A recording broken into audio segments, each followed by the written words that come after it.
Alright guys, well welcome back to the channel. Tony here. So today I'm just doing a casual ride with the 300 just to adjust some things. I had some issues back at Big Bend, around the bend. I lost my horn and my turn signals. The fuse kept popping. So after I tore it apart, I found that I had a wire that I had cut and forgot to cap for the auxiliary lights that I had for the trailer. So I resolved that, and now I need to adjust my braking and my shifting, you know, the height of the shift lever and stuff like that. Just the minor stuff like that. Just going to be practicing lightly today of just shifting and braking. Also testing out my hand. My hand has been an issue in the past. I mean, you know, last time I rode, it's just really weak.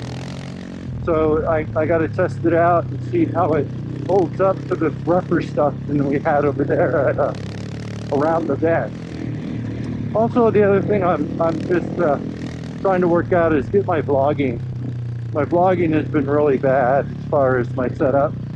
It's just been complicated and unreliable and stuff, so I'm trying to get it less complicated and more reliable, if that makes sense. I have a trip coming up, so I'll be training and setting up for that later this spring, going to New Mexico with a few other guys to do a couple days of dirt.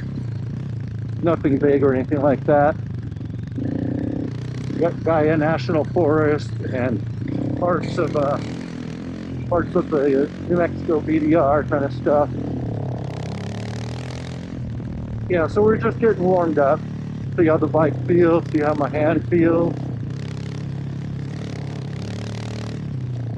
Just seeing how everything is working. You know, sometimes it takes a while to get back into the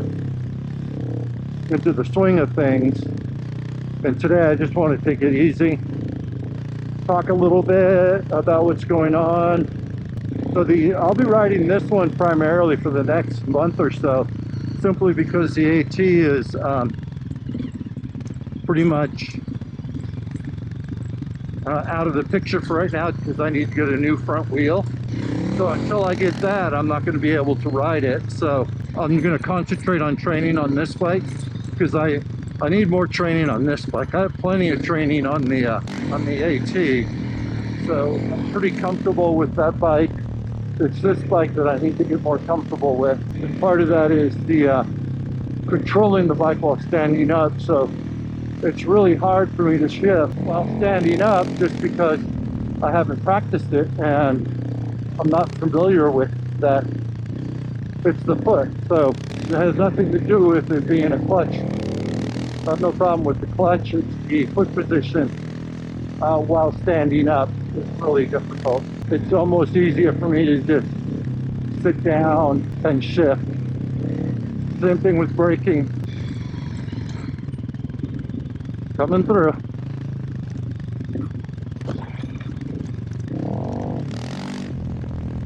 One thing I've been wanting to add back to my repertoire. So I used to ride dirt and track when I was a teenager. CR300l, XR200, later an XL250, and I used to love wheeling in those bikes.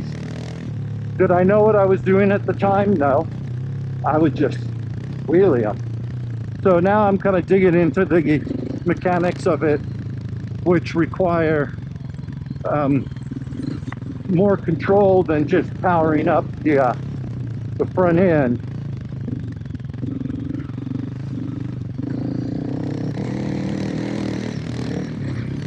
You know, a little more control, clutching up, and also the balance point and stuff like that, which I pretty much had it down, just not knowing on the XR200. The CR was probably more of a power up. I never really clutched up that I can remember. I mean, that's 40-something years ago, 45 years ago, that I can remember. I know what to do and what you're supposed to do. I just haven't practiced it, especially on this bike.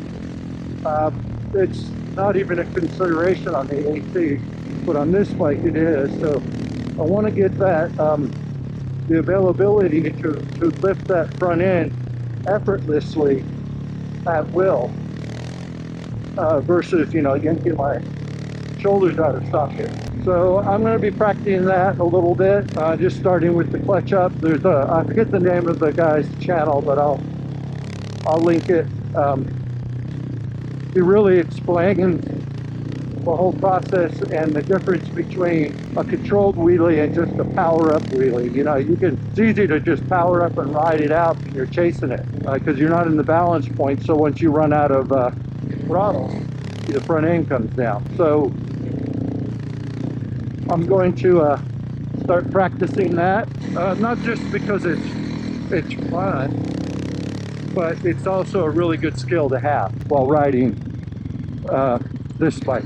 You know, just to make the ride a little more effortless with a clutch up kind of deal versus not. So he explains second gear is best for this bike. I mean, you can do it first gear, but I'm geared down, I'm treating first gear as my, there we go. See, that's what we're looking for. So that's minimum effort. It's all about the timing. So I'm probably going too fast. So those other 2 times I was going slower. So really all the practice is just clutching up and bringing her down. Not even adding the rear brake into the equation yet. Just gonna try. Yeah, that's working pretty good. Yep. I feel that I can go further, but I'm letting off on it. So that's not a power up. So it's not really affecting my arms. It's affecting just getting the front end up and the timing. Again, no power up there, just didn't have the coordination down. So it does take coordination to practice. So we're going to be practicing that into our training routine, just because. So it comes right up. So that's what you want to do, is you want to get that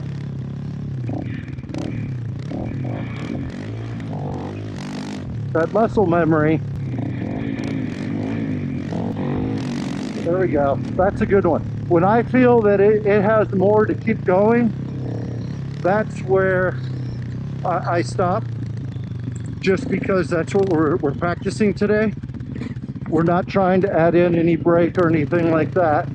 We're just trying to get the clutch up coordination so that you have that call.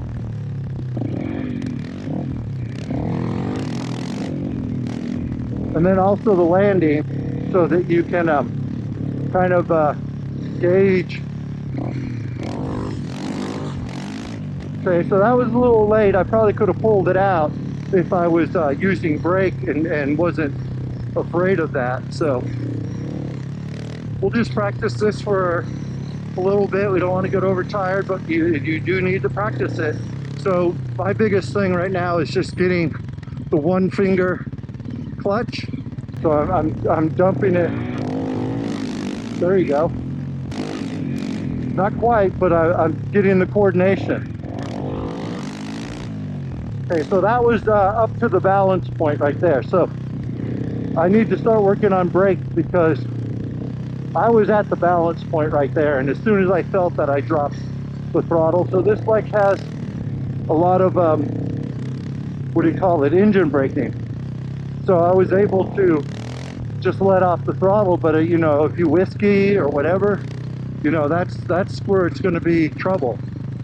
So we'll just keep working on that, giving my arms a rest and my brain a rest. You know, it also works going uphill, so it's a little easier because you have that. So right now I'm just practicing hovering the brake and then pulling in the clutch, because those are the 2 things that you really need, is managing the brake.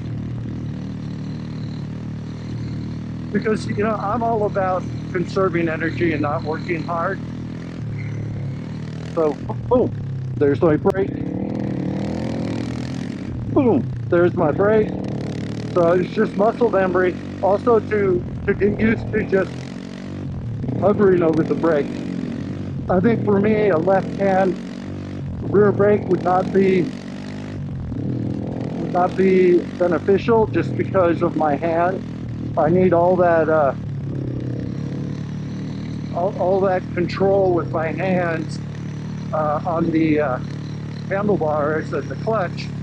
But once you get to that balance point and you get comfortable with that, then the left hand would come in handy, because then you have a little bit more fine touch, because you don't really mess with the clutch when you're holding a wheelie on its balance point. You're basically throttle and brake. So then you could just transfer over to that rear brake and have that effortless, and then you can try and incorporate the clutch up with the braking. So, you know, it is recommended to practice this in an open area, not like here. You want an open area where you can see the traffic and all that kind of stuff, because you don't want to, you know, the whole thing is trying to control your wheelie, not to be out of control. And the only way you can control the wheelie is with the rear brake. So I'm just gonna, again, today, just working on the, see, like right there, if you wanted to just clutch up right there without having to yank the front end up, that's what I want it for. I want that skill so that when I need to lock the front end, it's pretty much effortless as far as the fatigue. But right here, that was just a power up, but that takes more energy. It takes a lot more energy than the clutch up method. So, you know, you want to pick, there's not really a lot of grass around here. I mean, there is, but not like the kind of grass that would be cool for you to be doing that. Like somewhere right here, if it was clear, you could. See? Now it's even becoming more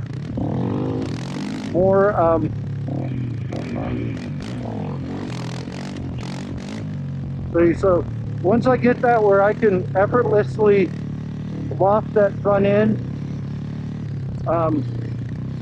at will, it's just the coordination, the timing, speed, and all that kind of stuff. Yes, you can do it in first gear, but you're going to be going slower, and you're going to hit that balance point a lot quicker, because you're going to run out. You're going to be chasing it. So we don't want to be chasing it. We want to just work on, so today I'm just working on covering the rear brake in my position, and I'm doing the clutch up. It's all we really need for one day, and then next time I come out, we'll practice that, and once we get that feeling good, then we'll start adding the clutch up and brake. So the idea is that you clutch up, and instead of just letting off the throttle, you're bringing the front end down with your rear brake. So up, down, up, down, up, down. Just a repetitive motion. This bike will wheelie, will power wheelie, but it takes a lot of effort, and you're pretty much chasing it. Now once you get the balance point and all that, and if you want to just, you know, you're on a hill and you want to power wheelie up that hill, you're probably going to have some pretty good success. So when we find some spots where we can do that, we'll do that. Right now we just want to get my feet underneath. See, like right there would be a good spot to clutch up. Again, it's a really fine, quick motion that you're tuning to, where you can, while you're on the run, you can just snap it, pick it up wherever. And again, we're not going to practice on roads like this, because it's just too dangerous for me, because I don't have control of my wheelies yet. Having control of my wheelies, then I can do the clutch up on roads like this and ride out a wheelie for as long as I want or can. That's what I used to do on the 200. And once I got that sucker up, I just ride it like a unicycle. But again, you know, 180 pounds, young. See, like right here, that's an easy power up lock. And it didn't take a lot of energy, but the more you add that skill to that, the better that's going to feel and the more control you're going to have. I felt pretty good in control of that. As you've seen some of my videos, some of them I don't. So that's all we're trying to do, is fine tune my riding, get my my skills specific to this bike.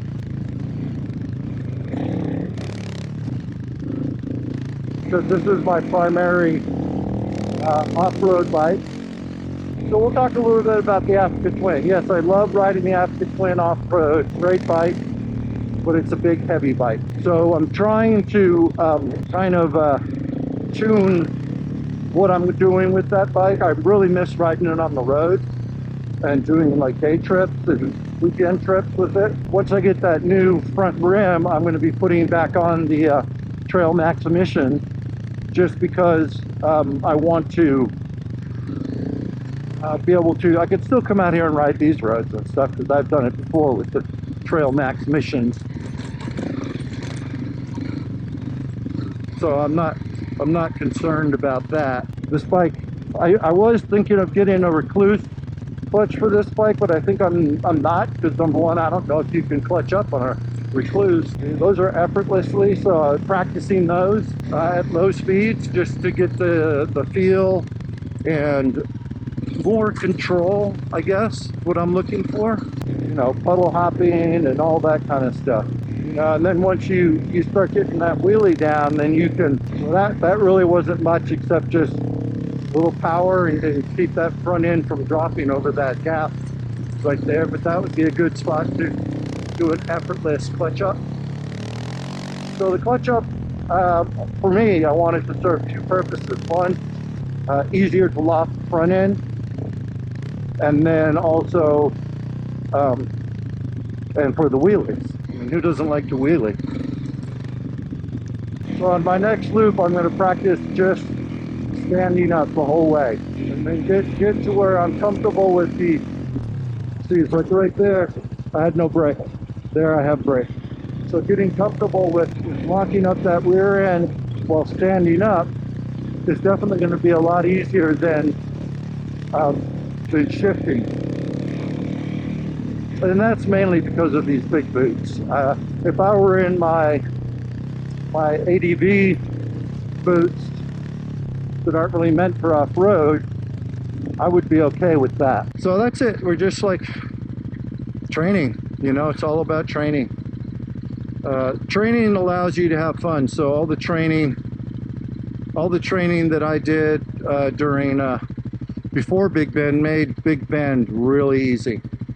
So I mean, I did Black Gap, and it's nothing compared to anything out here. It's, you know, even going the opposite way, going up that shelf, I've gone up shelves worse than that here in Hidden Falls. Come on, guy, roll it, roll it.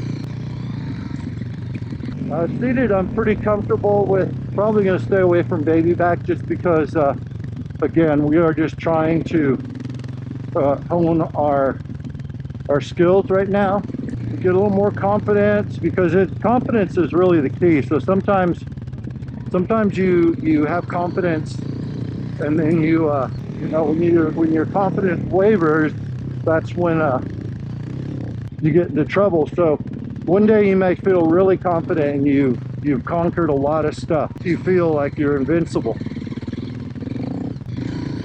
But then, you know, with that confidence wavers just a little bit, that's when you're going to have trouble.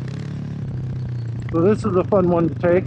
I don't want to take it today, but it looks really fun with the water and everything. It's you know, a sandy. Right now it's not going to be bad because it's wet sand. Wet sand's going to give you that much more grip. The other thing about riding, and this is something that I learned from playing drum and martial arts, So let's combine all three of these together. Martial arts, drumming, and dirt bike riding. So number one with martial arts is you have to learn to be relaxed. You have to be completely relaxed and use your energy very wisely. So you're not just like, you know, all tense and everything. So with relaxation comes speed. So for martial arts, a prime example would be Bruce Lee. He was the master of that relaxation and explosiveness. It's considered, like Kung Fu is considered a soft martial art. Taekwondo, Karate, some of those are considered a hard martial art where there's a lot of tense movements and actions. I think, and the same is with drumming. So if you're tense while drumming, you're not going to be fast and you're going to fatigue and you're overworking. So those two are very similar, and learning how to be relaxed and not tense. Let the stick do the work. You know, the stick has to bounce, and let that stick bounce. If that stick's not bouncing, all right, let's try. There we go. That's what we're looking for. We're looking for that every time. So when I can get that, it's not like every 3 or 4 times, it's every time. So when you can get that lift every time, then you're ready for the next step, which is to add the brake.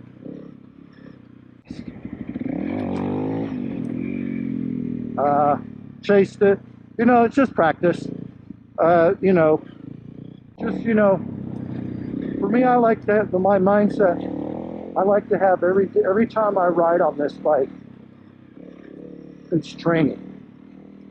Now, so when I was at Big Bend, I was there like 3 days early. I treated those as training days, not as, you know, touring days, or, you know, I wanted to see what level I was at after all this training. And you know, I'm not surprised, but it was pretty much effortless, short of the fatigue part, to be able to ride, you know, like Black Gap, River Road, Old Ore Road, not only on this bike, but on the Africa Twin. Now, I did not do Black Gap on the Africa Twin. It's just because it was late in the trip and I was tired. If I would have probably tackled that the second day, that would have been okay. I think I would have been fine with it. What about riding is your mindset. If you're not in the right mindset and feeling it, you're not going to do it. Just because, I mean, you might want to do it, but you're not going to be successful. So anyways, that's all I got for right now for the Tony's thoughts and what's going on. So just to finish up again with the Africa Twin, I'll be putting the Trail Max on those and be doing a little more straw, probably gear it back up. It's just putting the front sprocket on. And then, you know, right now it's in major teardown mode. So anyway, so if you like this video, give me a thumbs up, subscribe, ring that bell, and I'll see you on the next one. Adios.